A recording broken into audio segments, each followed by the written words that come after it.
મિત્રો, વાહકતા એટલે કંડક્ટિવિટી શેના પર આધાર રાખી એ માટેની આપણે વાત કરી. કયા પરિબળો એવા છે જે વાહકતા ઉપર આધાર રાખે છે?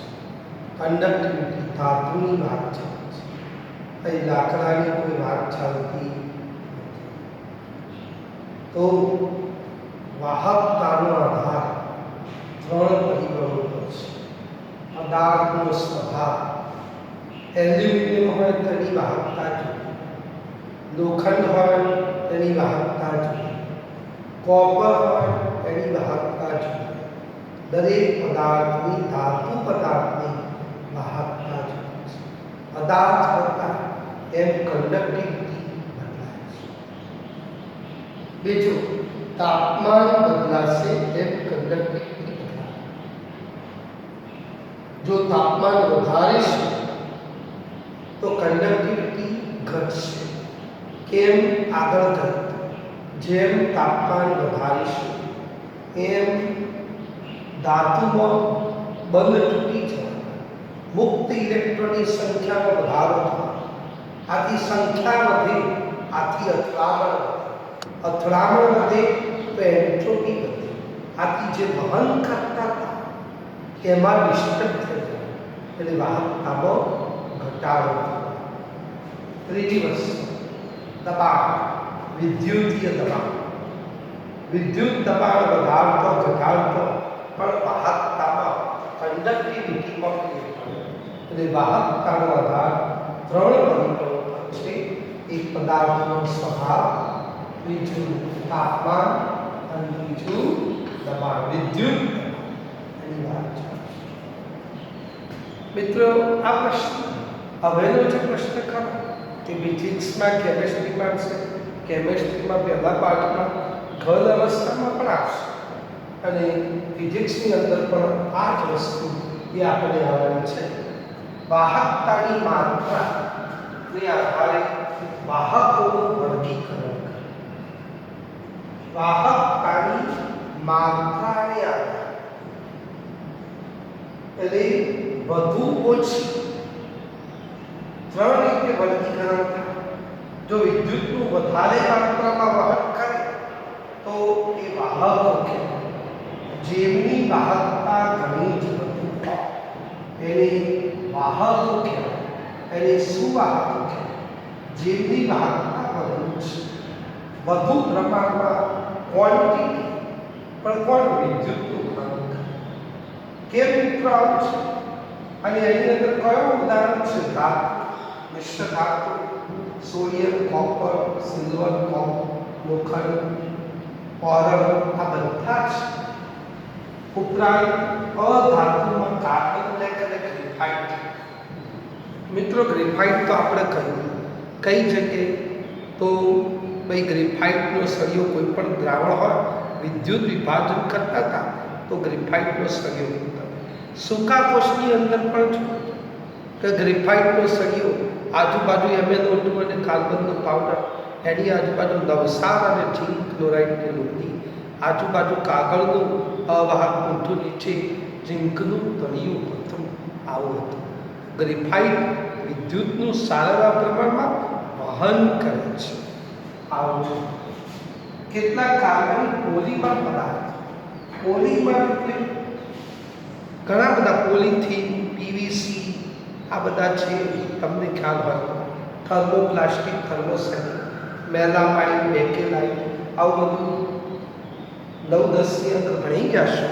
એવા આ પોલિમર પદાર્થ બહુલક કહેવાય.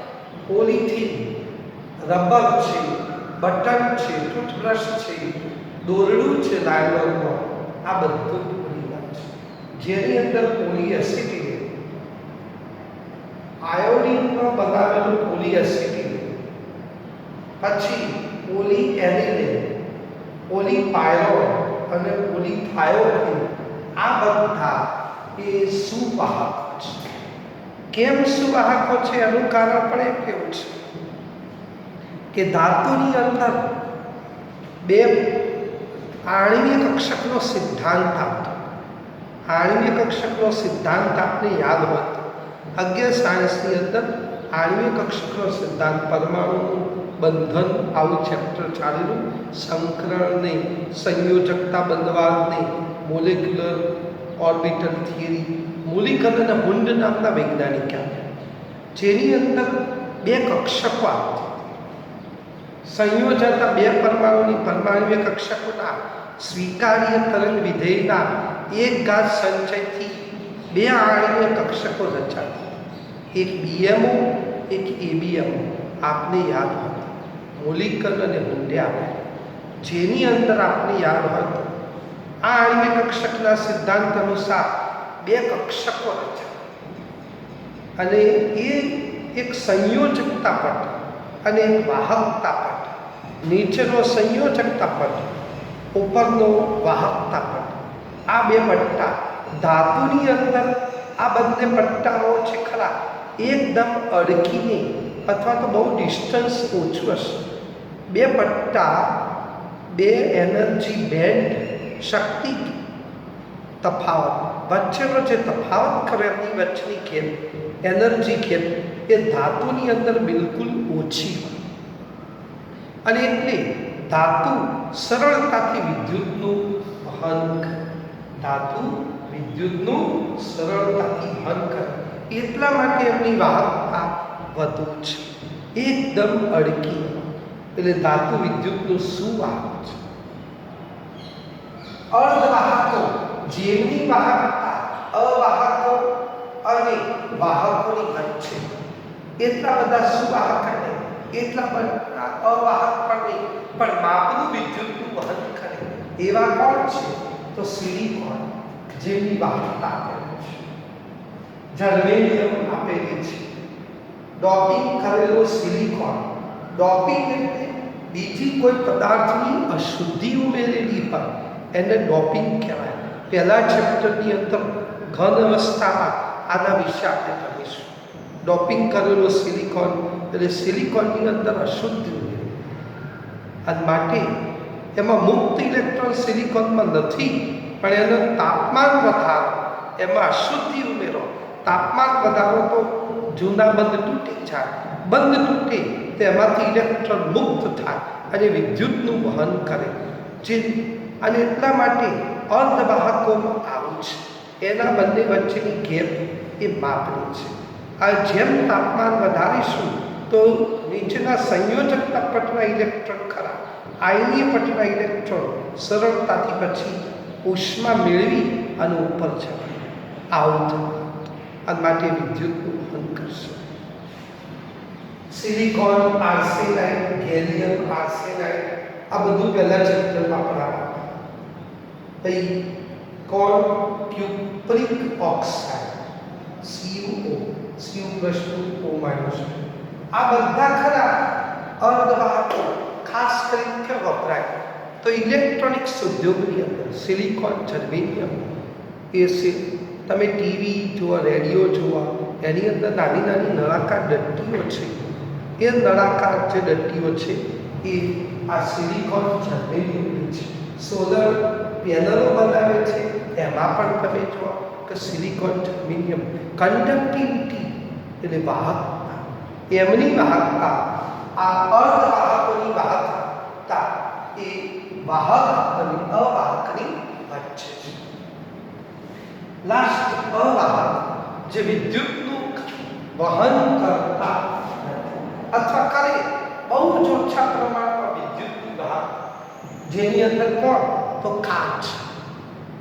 કાચ વિદ્યુતનું વહન કરે. પછી ટેફલોન અને સિરામિક. બા તમે જોજો, દાદીમાં સ્ટીલની રકાબીમાં ચા પીશો તો હોઠ બળાશે. કેમ? ધાતુ વિદ્યુતનું વહન છે. એની જગ્યાએ સિરામિકની જો કપ રકાબીની અંદર ચા પીશો તો તમને બળાશે નહીં. એટલે સિરામિક એ વિદ્યુતનું અવાહક છે. થોડી ઘણી ઓછી વાહકતા એ ધરાવે છે. એમ કહેવાય. ટેફલોન, ટેફલોન એટલે પોલીટેટ્રાફ્લોરોઇથિલિન. આ બધું બાળ સાયન્સમાં પોલિમર ચેપ્ટરની અંદર આવશે. PTF,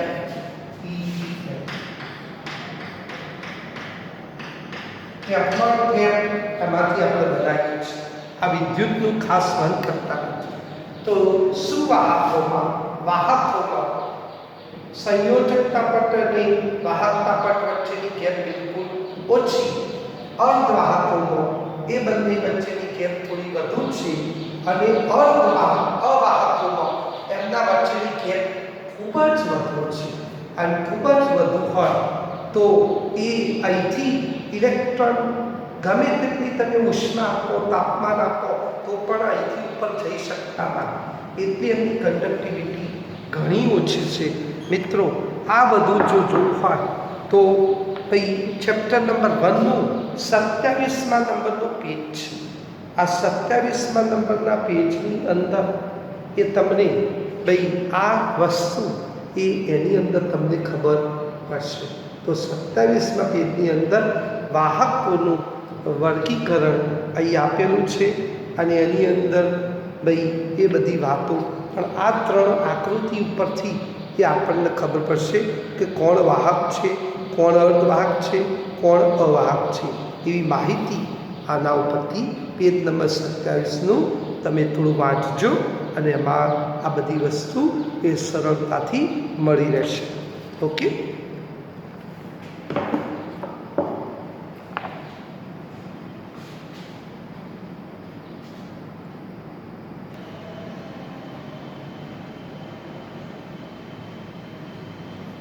મિત્રો, વાહકતાની માત્રા એટલે વધતું ઓછું એના આધારે વર્ગીકરણ આપણે કરતા, જેની અંદર વાહક એટલે વિદ્યુતનું વહન કરે વધુ, અર્ધવાહક એટલે વિદ્યુતનું થોડુંક વિદ્યુતનું વહન કરે, અવાહક એટલે વિદ્યુતનું ટોટલી વહન ના કરે, બિલકુલ ઓછું, બિલકુલ નહીં વધતા.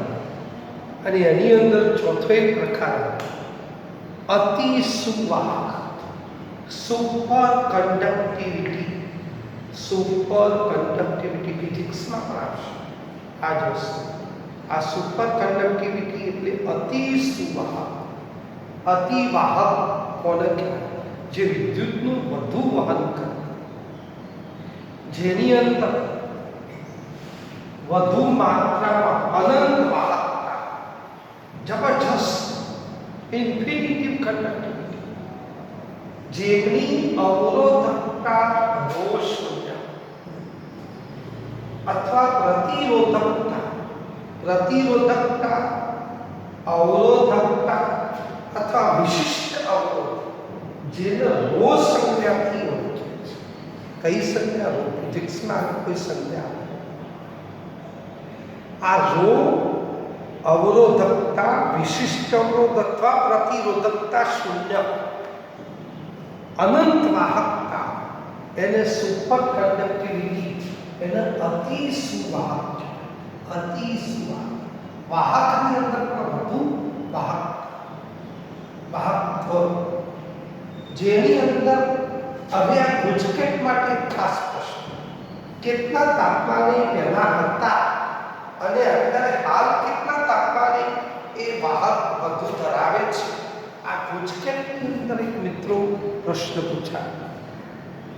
અગાઉ ધાતુ અને તેમની મિશ્રતા ઘણા નીચા તાપમાન, ધાતુ અને મિશ્ર ધાતુ વિદ્યુતના વાહક તો છે, સુવાહક તો છે, પણ કેટલા નીચા તાપમાન?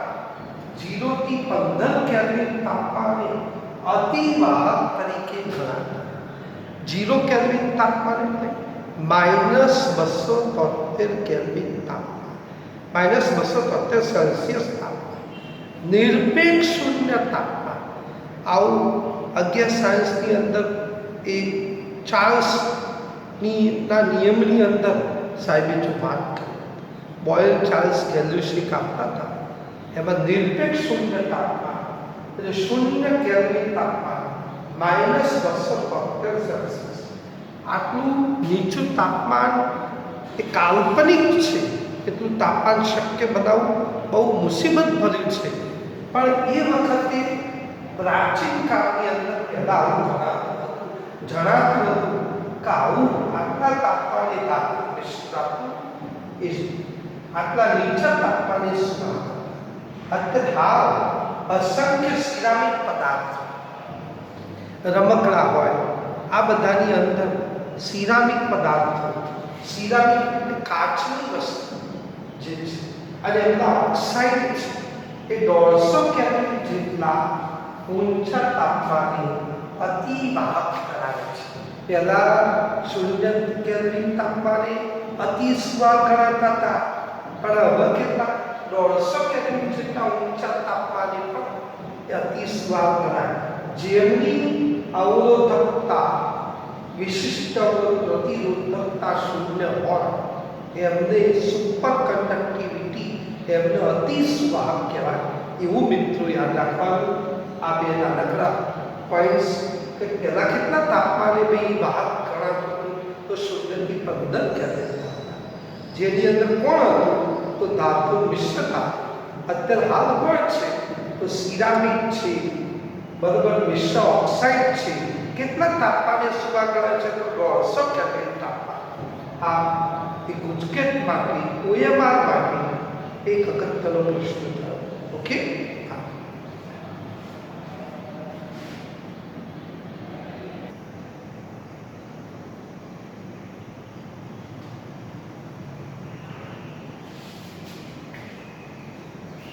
વાહકતાના આમ જોવા જઈએ તો બે પ્રકાર છે.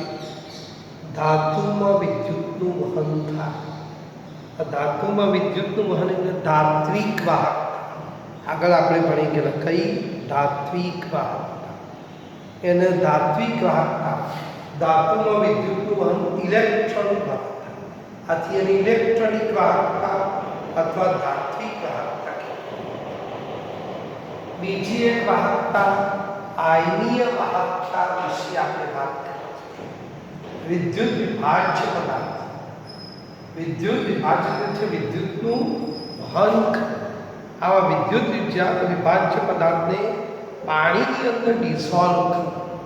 પાણીની અંદર ઓગાળશો તો શું થવાનું? આયનીકરણની પ્રક્રિયા થશે. આયનીકરણ એટલે ધન અને ઋણ આયનો છૂટા પડે. આ આયનો વિદ્યુતનું વહન કરશે. આયનો વિદ્યુત વહન કરશે. આથી આવા દ્રાવણમાં જે વાહકતા જોવા મળી એને આયોનિક વાહકતા કહેવાય. ફરીથી વિદ્યુત વિભાજ્ય પદાર્થ. વિદ્યુત વિભાજ્ય એટલે વિદ્યુતનું વહન કરે એવા પદાર્થ પાણીની અંદર ઓગાળો ડિઝોલ્વ કરો તો ધન ઋણાયનો છૂટા પડશે. આ ધન ઋણાયનો છૂટા પડે એટલે આયનીકરણની પ્રક્રિયા થાય. ધન ઋણાયનો છૂટા પડવાની પ્રક્રિયાને આયનીકરણ. આ આયનો જલીય દ્રાવણમાં વિદ્યુતનું વહન કરે છે. આયનો દ્વારા થતું વિદ્યુતનું વહન એને આપણે આયોનિક વાહકતા. આયનો વડે થતા વિદ્યુતીય વહનને આયનીય વાહકતા તરીકે અથવા વિદ્યુત વિભાજનીય વાહકતા તરીકે આપણે ઓળખીએ છીએ. મિત્રો શુદ્ધ પાણી નિર્બળ વિદ્યુત વિભાજ્ય. કેવું શુદ્ધ પાણી વિદ્યુતનું મંદ વાહક છે. પાણી વિદ્યુતનું કેવું છે? મંદ વાહક. કેમ અને એની વાહકતા કેટલી યાદ રાખવી. પાણીની વાહકતા કેટલી? 3.5 ગુણાકારમાં 10⁻5 સિમેન્સ મીટર ઇન્વર્સ. એસ એટલે સિમેન્સ. સિમેન્સ પ્રતિ મીટર. સિમેન્સ મીટર ઇન્વર્સ અથવા સિમેન્સ પ્રતિ આવો એકમ છે. આમ પાણીની વાહકતા ઘણી જ ઓછી છે. કેમ ઘણી ઓછી છે?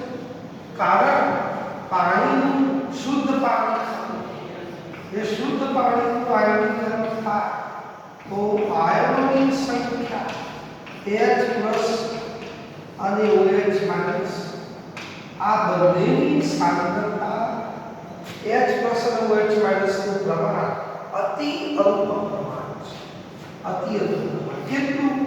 10 ની -8 10 ની -. જેટલા પ્રમાણમાં શુદ્ધ પાણી તટસ્થ છે, જેટલા પ્રમાણમાં એસિડિકતા એટલા પ્રમાણમાં બેઝિકતા. એસિડિકતા એટલે H+ ને કારણે, બેઝિકતા એટલે OH- ને કારણે.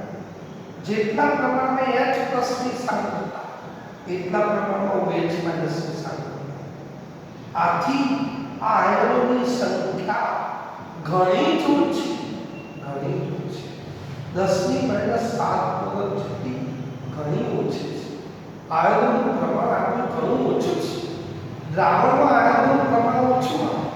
વિદ્યુતનું વહન કોણ કરે? દ્રાવણમાં વિદ્યુતનું વહન આયનો કરે. આયનોની સંખ્યા ઓછી છે. આથી પાણી વિદ્યુતનું મંદવાહક છે. આયનિક વાહકતા કયા પરિબળો પર આધાર રાખે? ઉમેરેલ વિદ્યુત વિભાજ્યનો સ્વભાવ. ઉમેરેલ વિદ્યુત વિભાજ્યનો સ્વભાવ અથવા પ્રકૃતિ. કયો ધ્રુવીય પદાર્થ છે, કયો ધ્રુવીય પદાર્થ છે? ધ્રુવીય પદાર્થ હતો NaCl ધ્રુવીય પદાર્થ છે. જ્યારે કેટલાક પદાર્થો અધ્રુવીય, જેમાં ધન ઋણાયનો ન હોય, અધ્રુવીય પદાર્થો અથવા Bm3 બરાબર BeCl ધારો કે વાત આ પ્રકાર. તો ઉમેરેલ વિદ્યુત વિભાજ્યનો સ્વભાવ એટલે ધ્રુવીય અધ્રુવીય. ઉત્પન્ન થતા કોઈ વિદ્યુત વિભાજ્ય પદાર્થને પાણીમાં નાખશો તો એ ઉત્પન્ન થતા આયનોના કદ કેવા છે? મોટા આયનો છે, નાના આયનો છે. જેમ આયનો મોટા હોય તેમ વિદ્યુતનું વહન ઓછા પ્રમાણમાં. આ એક એવી વાત છે. નાનું આયન હોય તો વિદ્યુતનું સરળતાથી વહન કરશે. અને માટે અને એનું દ્રાવક યોજન સોલ્વેશન એટલે શું? વિદ્યુત વિભાજ્ય પદાર્થ પાણી નાખશો તો એ ધન ઋણાયનની આસપાસ પાણીના અણુ વીંટળાઈ જશે. પાણીના અણુ વીંટળાઈ જશે. આ પાણીના અણુ વીંટળાઈને એક સંકીર્ણ આયન બનાવશે. દાખલા તરીકે NaCl છે, વિદ્યુત વિભાજ્ય પદાર્થ. તો Na+ ને Cl- છૂટા પડશે. Na+ ની આજુબાજુ પાણીના અણુ, Cl- ની આજુબાજુ પાણીના અણુ. આ પ્રકારની પ્રક્રિયા એક સંકીર્ણ આયન બનાવશે. NaH2 આવો એક સંકીર્ણ આયન બનાવશે. NaH2O6 અને Cl H2O6 આ સંકીર્ણ જલીયકરણની પ્રક્રિયા 11 સાયન્સમાં સંતુલનમાં કહ્યું કે ધન આયનની આસપાસ પાણીના, ઋણ આયનની આસપાસ પાણીના, આ પ્રકારની પ્રક્રિયા જેને સોલ્વેશન. શું કહેવાય સોલ્વેશન? અહીં આપણે લખીએ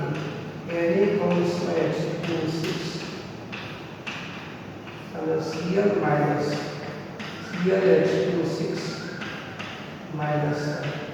આવું છે. ત્રીજું દ્રાવકનો સ્વભાવ. દ્રાવક એટલે સોલ્વન્ટ જે ઓગાળે છે. દ્રાવણ કરતા ચેપ્ટરમાં કહ્યું દ્રાવકનો સ્વભાવ ધ્રુવીય છે, અધ્રુવીય છે. ધ્રુવીય પદાર્થ, ધ્રુવીય દ્રાવક એ ધ્રુવીય પદાર્થને ઓગાળે. NaCl ને પાણી ઓગાળે. બેન્ઝીન નેપ્થેલિનને ઓગાળે.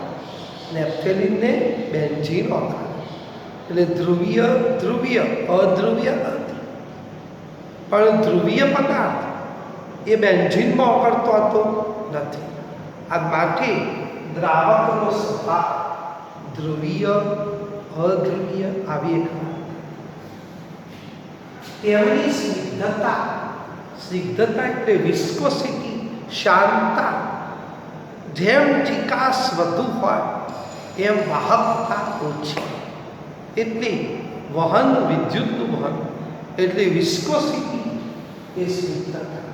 અગિયાર સાયન્સમાં એ પણ જોયું વિદ્યુત વિભાજનની સાંદ્રતા. આપણે વિદ્યુત વિભાજનની અંદર જોયું ઉત્પન્ન થતી નિપજો કોના ઉપર આધાર રાખે તો વિદ્યુત વિભાજનની સાંદ્રતા. પીગાળેલું દ્રાવણ હોય તો એનોડ કેથોડ પર જુદું ઉત્પન્ન થતું હતું. સાંદ્ર દ્રાવણ હોય તો કંઈક જુદું હતું, મંદ દ્રાવણ હોય તો કંઈક જુદું હતું. અને સાંદ્રતા વધુ ઓછી, જેમ સાંદ્રતા વધુ એમ વાહકતા ઓછી. આવું આગળ આપણે પુરવાર કરવાના છે. અને તાપમાનનો પણ એ વાહકતાનો ઉપર આધાર રહેલો છે. જેમ તાપમાન વધશે એમ જલ્દી ઓગળી જશે. ઓગળશે તો આયનો ઉત્પન્ન વધુ થશે અને એના પરથી જેમ આયનોની સંખ્યા વધી એમ વિદ્યુતનું વહન સારા એવા પ્રમાણમાં થવાનું. એ દ્રાવણની અંદર ડીસી પ્રવાહ પસાર કરે. આ જે પ્રવાહ એસી પ્રવાહ છે. અહીંથી ટ્યુબલાઇટ ઉપર અહીંથી આ પંખો આ બધો એસી પ્રવાહ. ઓલ્ટરનેટિવ ડીસી પ્રવાહ ઘડિયાળની અંદર દ્રાવણની અંદર બેટરી દ્વારા જે પ્રવાહ દાખલ કરવામાં આવે છે એને ડીસી ડાયરેક્ટ લાંબા સમય માટે પસાર કરીશું તો દ્રાવણના બંધારણમાં કંઈક ફેરફાર થશે. જે આપણે કહેતા હતા કે ધાતુની અંદર વિદ્યુતનું વહન કરીશું તો એના બંધારણમાં કોઈ ફેરફાર નહીં થાય, એના રાસાયણિક બંધારણમાં કોઈ ફેરફાર નહીં થાય, ખાલી ભૌતિક ફેરફાર થવાનો. કયો? ગરમ થવું, ઠંડુ થવું એ વિદ્યુત વહનને કારણે. બાકી ધાતુની અંદર વિદ્યુતનું વહન કરીશું તો કોઈ ફેરફાર નહીં થાય. ઇલેક્ટ્રોનની સંખ્યા પણ અચળ રહેશે એવું કહેલું. જ્યાં દ્રાવણની અંદર વિદ્યુત પ્રવાહ પસાર કરીશું તો એમના બંધારણમાં, રાસાયણિક બંધારણમાં કંઈક ના કંઈક ફેરફાર થશે. ઓકે, આ એક વાત કર.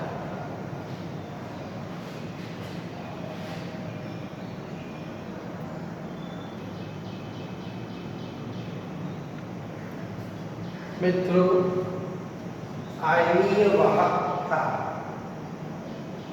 એટલે વિદ્યુત વિભાજ્ય પદાર્થની અંદર પાણી, એ વિદ્યુત વિભાજ્ય પદાર્થને પાણીમાં ઓગાળતો આયનો ઉત્પન્ન થાય.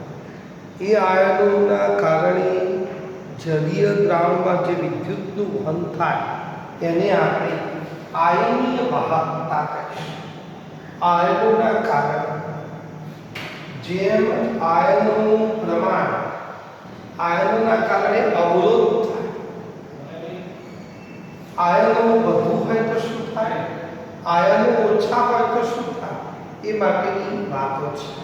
તો વધુ આયનો, ઓછા આયનો એના માટેની વાતો કરી. વિદ્યુત વિભાજ્ય પદાર્થને પાણીની અંદર ઓગાળીશું તો આયનીકરણ થવાનું. આયનો વધુ હોય, આયનો ઓછા. દાખલા તરીકે પ્રબળ વિદ્યુત વિભાજ્ય પદાર્થ તો આયનો વધુ હોય, કારણ કે સંપૂર્ણ આયનીકરણ થાય. તમને આ ખબર છે. જ્યારે નિર્બળ વિદ્યુત વિભાજ્ય પદાર્થ, એવા પદાર્થને પાણીની અંદર ઓગાળીએ તો આયનોની સંખ્યા બહુ જ ઓછી. કારણ કે નિર્બળ વિદ્યુત વિભાજ્ય પદાર્થને ઓગાળીશું તો 5% કરતાં પણ ઓછા પ્રમાણમાં આયનીકરણ થવાનું. આથી જેમ આયનોની સંખ્યા વધુ એમ અથડામણ વધુ, જેમ અથડામણ વધુ એમ અવરોધ વધુ, જેમ અવરોધ વધુ એમ વાહકતા ઓછી. એટલે વિદ્યુતનું વહન ઓછું થયું. પણ ઓછા આયનો હોય, આયનોની સંખ્યા ઓછી હોય તો વિદ્યુતનું વહન સારા એવા. બાકી અહીં આપણે કહ્યું છે કે વિદ્યુતનું વહન, આયનોનો અવરોધ વધુ, જેમ અવરોધ વધુ એમ વાહકતા ઓછી. વિદ્યુત અવરોધ ઓછો એમ વિદ્યુતનું વહન. ટ્રાફિક વધુ હોય તો ગાડી ધીમે ધીમે જાય, અવરોધ છે એટલા માટે વહન ધીમે થાય છે. જ્યાં ટ્રાફિક વગરનો રોડ છે તો સડસડાટ ગાડી જાય, વિદ્યુતનું હલ સારા એવા પ્રમાણમાં આવી વાત કરી શકાય. વિદ્યુતનું અવરોધ એટલે રેઝિસ્ટન્સ. એ રેઝિસ્ટન્સ માપવો હોય તો એના માટે સાધન છે ડિસ્ટન્સ રેઝિસ્ટન્સ. દાખલા તરીકે પીએચ માપવું હોય તો પીએચ મીટર, પીએચ પેપર સૂચક આવતું હતું, પણ ચોકસાઈથી પીએચ માપવી હોય તો પીએચ મીટર આવતું. એ રીતે મિત્રો કોષનો પોટેન્શિયલ માપવો હોય, વિદ્યુત દબાણ માપવું હોય તો એના માટે વોલ્ટ મીટર, ગેલ્વેનોમીટર, ઇમીટર. પણ કોષનો પોટેન્શિયલ ચોકસાઈપૂર્વક માપવો હોય તો પોટેન્શિયોમીટર નામનું સાધન આવતું. એ રીતે અહીં અવરોધ માપવા માટેનું સાધન ડિસ્ટન્સ છે. અવરોધને આર રેઝિસ્ટન્સ કહેવાય છે, એટલા માટે એને આર સંજ્ઞાથી ઓળખીશું. એનો એકમ કયો છે? અવરોધનો એકમ ઓમ એકમ છે. Ohm, OHM. કયો? OHM, ઓમ એકમ.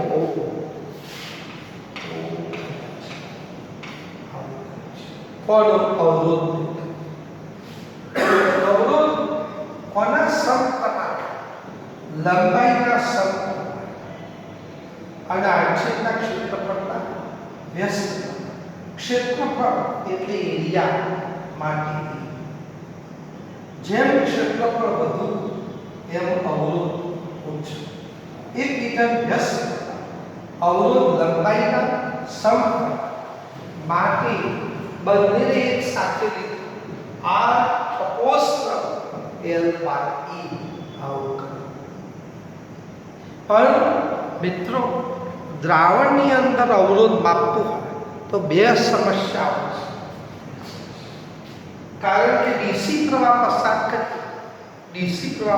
કરીશું, બેટરીથી એ વિદ્યુત પ્રવાહ પસાર કરીશું તો દ્રાવણનું બંધારણ બદલાઈ જાય છે. આ બંધારણ ન બદલાય એટલા માટે એસી પ્રવાહ ડાયરેક્ટ કરંટની જગ્યાએ આપણે એ ઓલ્ટરનેટિવ પ્રવાહ એ પસાર કરીશું.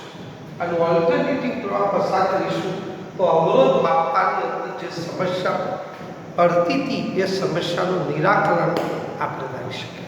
એટલે જેથી કરી સ્ટ્રક્ચર બદલાશે નહીં. ડીસીમાં સ્ટ્રક્ચર બદલાશે.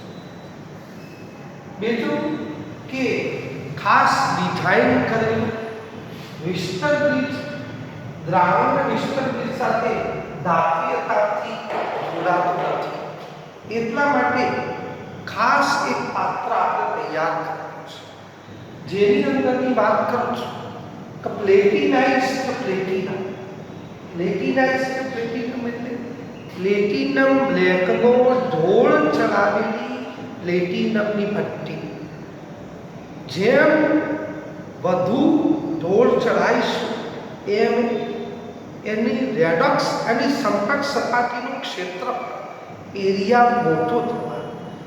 એરિયા જેટલો મોટો થશે એટલું એની રેડોક્સ પ્રક્રિયાઓ સરળતાથી થાય. અને માટે આપણે બે પ્લેટિનમ ધ્રુવો, આ કેથોડ રે ટ્યુબ જેવું અહીં આપણને પાત્ર દેખાય છે. અહીં એક પાત્ર છે, દ્રાવણ છે. આ દ્રાવણની અંદર બે પ્લેટિનાઇઝ્ડ પ્લેટિનમ અહીં મૂકેલા છે. બે ધ્રુવો પ્લેટિનમ બ્લેકનો ઢોળ ચડાવેલી પ્લેટિનમની પટ્ટી અને પ્લેટિનાઇઝ્ડ પ્લેટિનમ કહેવાય. અને એ પ્લેટિનમની પટ્ટી એના ઉપર ઢોળ ચડાવેલો, એના ઉપર આજ માટે એરિયા વધ્યો. માટે એ શું છે તો એ આચ્છેદનું ક્ષેત્રફળ છે. એ આચ્છેદનું ક્ષેત્રફળ અવરોધ એના વ્યસ્ત પ્રકારનો છે. અને માટે અહીં આપણને જેમ એરિયા મોટો થશે એમ અવરોધ ઓછો થવાનો, રેડોક્સ પ્રક્રિયા સરળતાથી થવાની. માટે એના ઉપર જે સપાટી ઉપર જે અહીં લગાયો ઢોળ એટલે જાડો થવાનો.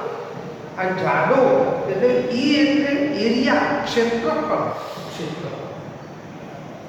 પછી એલ એટલે શું? બે ધ્રુવો વચ્ચેની જે અંતર ખરું એ અંતરને લંબાઈ તરીકે ઓળખે છે. માટે એ રેઝિસ્ટન્સ આર એ લંબાઈના સમપ્રમાણમાં, આડછેદના ક્ષેત્રફળના 10 પ્રમાણમાં. માટે R is proportional L by A. આવો કરો. ઓકે, તો એની વાત કરો.